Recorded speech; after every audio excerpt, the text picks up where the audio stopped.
Welcome to the Building Up Leaders in Property podcast. I'm your host, Rebecca Bangura, and I'm thrilled to have you here with me today. Whether you're an emerging leader or a seasoned manager in the property and construction industry, this podcast will help you elevate your leadership, build a cohesive team, and have more impact. Join me every week where I'll leave you excited and confident to take your next steps. Thanks for being here with me. Now let's get started.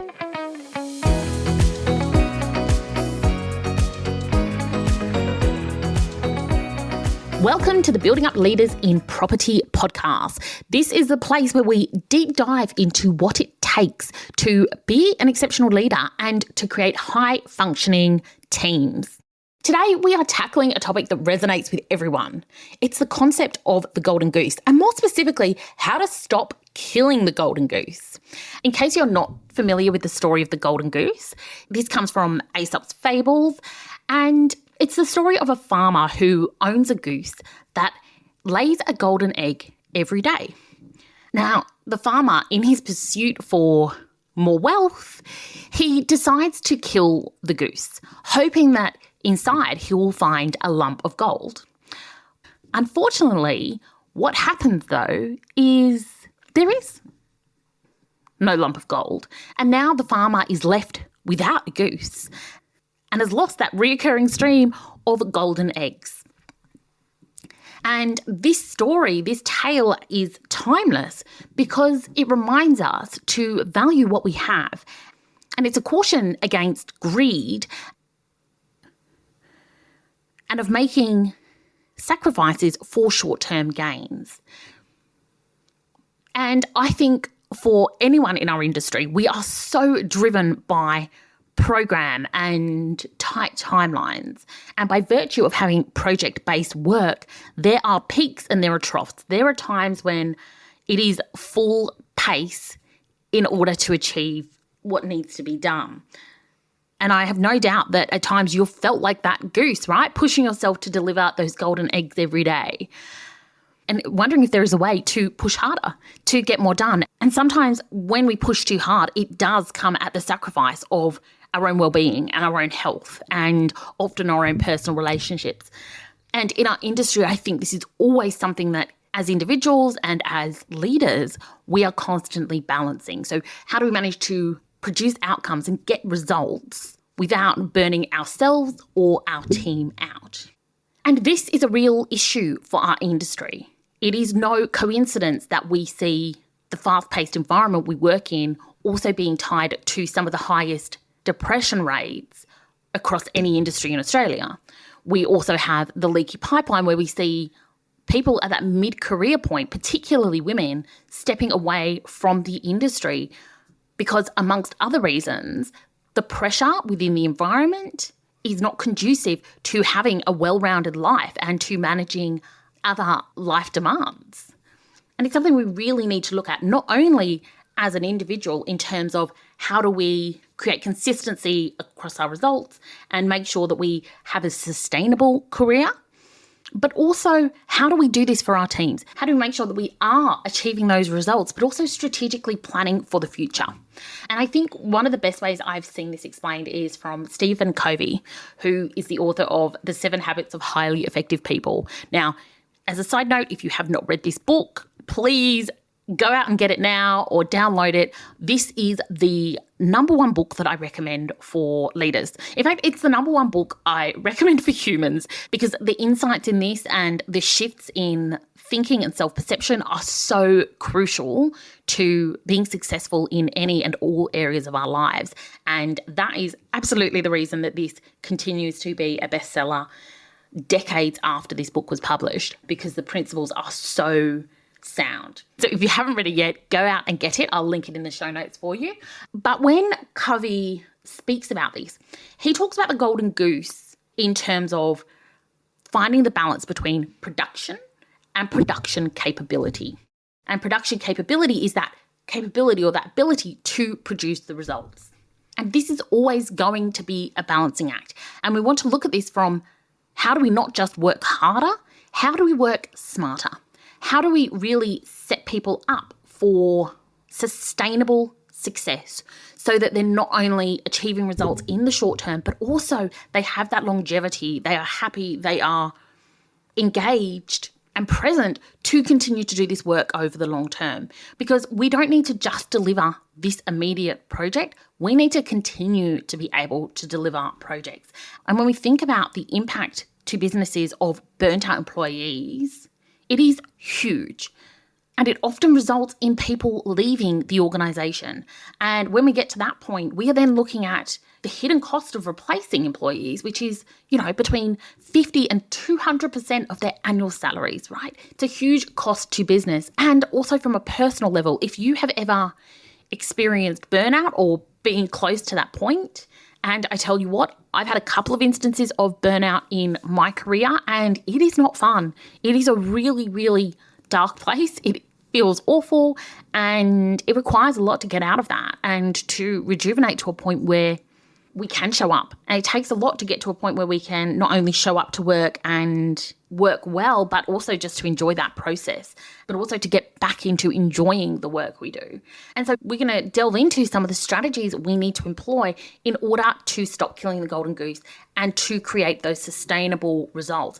Firstly, for ourselves as an individual leader, but secondly, from an organisational perspective. So starting with the individual. Now, one of my big frustrations is that I think this discussion around production capability and burnout is often boiled down or simplified down to just talking about self-care strategies. That is, of course, very important, but I think we really need to contextualise why it's important and what it means in practice for each of us.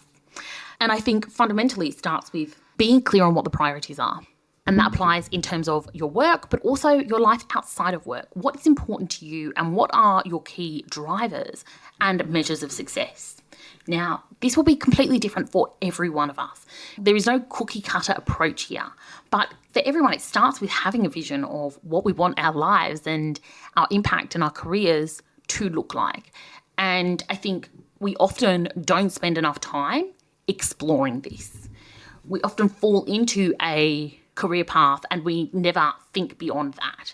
And I think that is such a shame, because if we don't give ourselves the time and space and tools to really create a vision for ourselves, we are just following in the footsteps of others without really making sure it is what we want. And I think this is one of the biggest things I see, where I see leaders feeling discontent or unfulfilled in their work, even though they have achieved all the measures of success that they thought they were supposed to achieve, but they never fundamentally asked the right questions of themselves to check in that it was what they wanted. And again, this has been my experience where I've achieved promotions, I've completed projects, and I always thought that when I got to that point, then I would be happy, then I would be fulfilled, and that wasn't the case.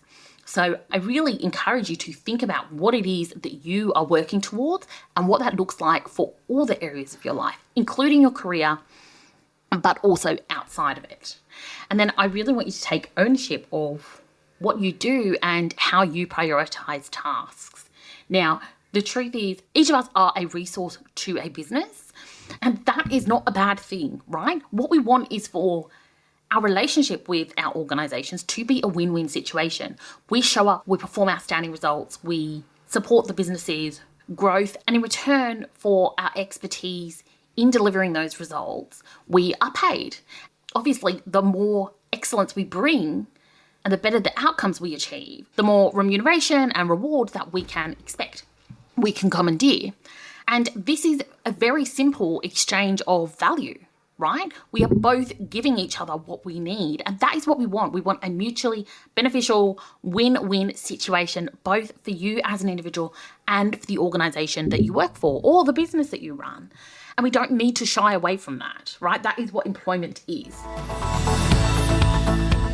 Hey there, I'm interrupting today's episode because I want to share something special with you.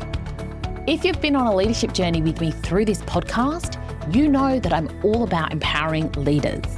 Now, I have exciting news. I'm about to open the doors for a new intake of coaching clients who are ready to take their leadership skills to the next level and achieve outstanding results. If you're eager to create sustainable success as a leader, I invite you to explore how my exclusive coaching program can help you reach your goals. Whether you're an emerging leader or a seasoned manager, this program is customised to get you results. Don't miss out on this opportunity to invest in your growth as a leader. To learn more, simply visit my website, rebeccabanguru.com, or you can find the link in the show notes. This is your chance to discover if the coaching program is the right fit for you. Okay, now let's get back to today's episode.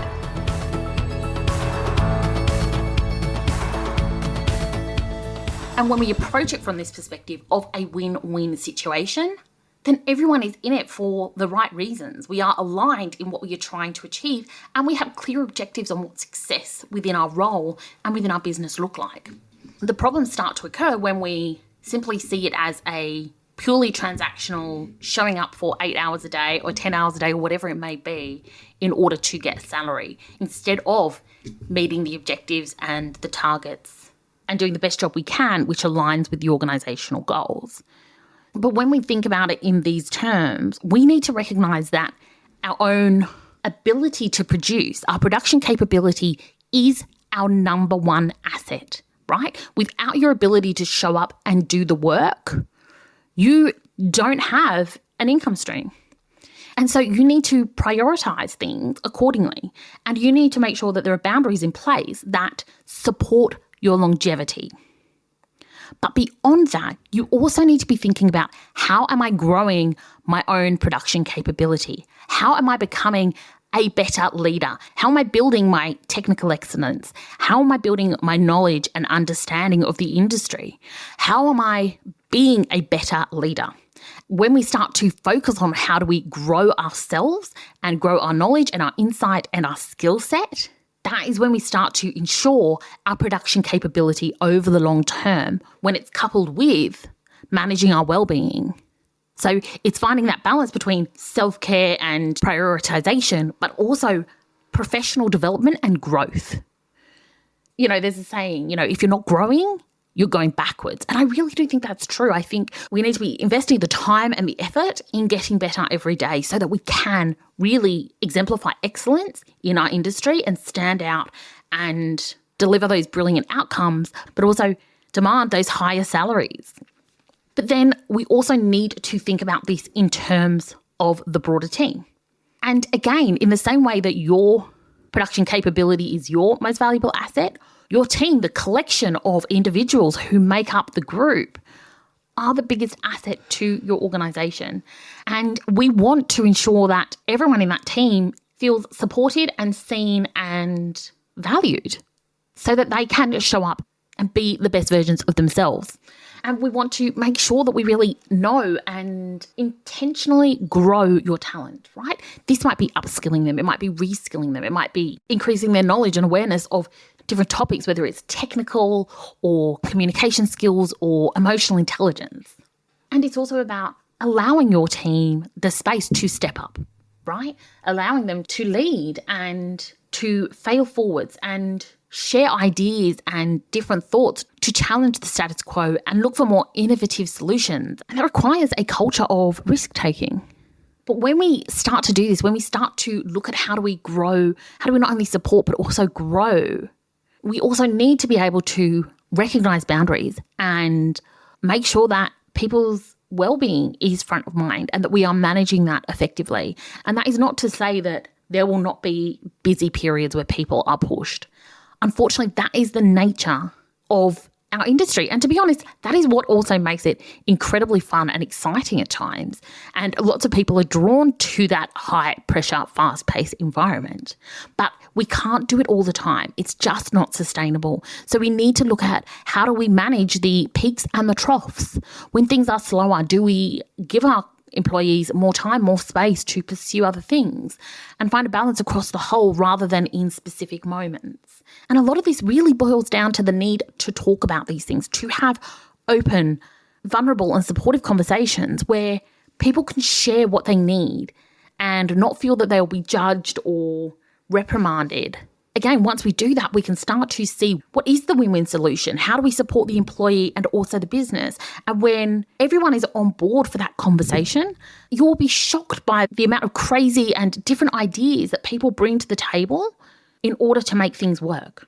And when we create a culture where we can have these open conversations about what each person needs and how we support and grow and achieve success together, it is an absolute game changer for the business. We see reduced attrition rates, and it always ends up benefiting not only the individuals, but the bottom line of the business as well. And so having that right culture and having leadership being open to these discussions and acknowledging everyone's role in terms of production and sustained production capability, everyone is on the journey together, and we start to be able to take that more strategic view where you're aligning the organization's strategy with that of your people, and their input, their ideas also help feed back up into the strategic planning. And it helps find that balance between the long-term goals and the short-term goals and the clarity on what exactly needs to be achieved. And when we see leaders and we see organizations make this shift, we see things continuously improving. We see systems being optimized and processes being refined and new ideas being shared. And we are able to plan strategically for our business through succession planning, knowing that we have a workforce who want to be there and they are in it for the long haul, and everyone is working together towards the same outcomes. This is a process that takes time to try things and refine. There is no cookie cutter approach that works here. And that is why it's so important as leaders who shape and drive strategy and culture and the results of the business. It's so important that we are willing to do the work, to kind of wade through the messy middle, to understand what works and what doesn't, to have these open conversations where we can balance the short and long-term results and get the inputs of our teams, as well as leading by example and showing the team what is possible when we really value our talent. And we are committed to having a mutually beneficial relationship that rewards employees and delivers outstanding results for our customers and our clients. And those two things are not mutually exclusive. They can absolutely happen together. And that is what sets some organizations apart from others. And so in closing, I want you to really think about what is it you need as an individual in order to continue maintaining and increasing your own production capability? And how do you support and up-level your team so that they continue to perform and be engaged and be committed to the organization and the organizational objectives? Now, I've referenced a few things, and there's some other podcasts that might be helpful on this topic, which I'll link in the show notes. But if you do want support with this, if you are wondering how you can up-level yourself as a leader or you can up-level your organization, this is the work I do day in, day out, taking leaders and organizations through this process and guiding them step by step to create meaningful, lasting change that not only helps attract, develop, and retain their team, but also creates better bottom line results. If that is of interest to you, please reach out and book a call. I'll pop a link in the show notes. Or it may be that you are looking at your own career and you're looking at the impact on what's next and you're looking to take that next step in your leadership journey. I'm here to support you through that process as well. So please reach out and book a call. Otherwise, I will see you on the next episode of Building Up Leaders in Property. And thank you again for being here. Together, we are making our industry a better place for everyone. Thanks for joining me on the Building Up Leaders in Property podcast. If you're listening on Apple Podcasts or Spotify, I'd love for you to take a moment and review the show if you found it helpful so that other people can find it. Or you might want to share it with a colleague. Thanks again, have a beautiful day, and I'll see you next time.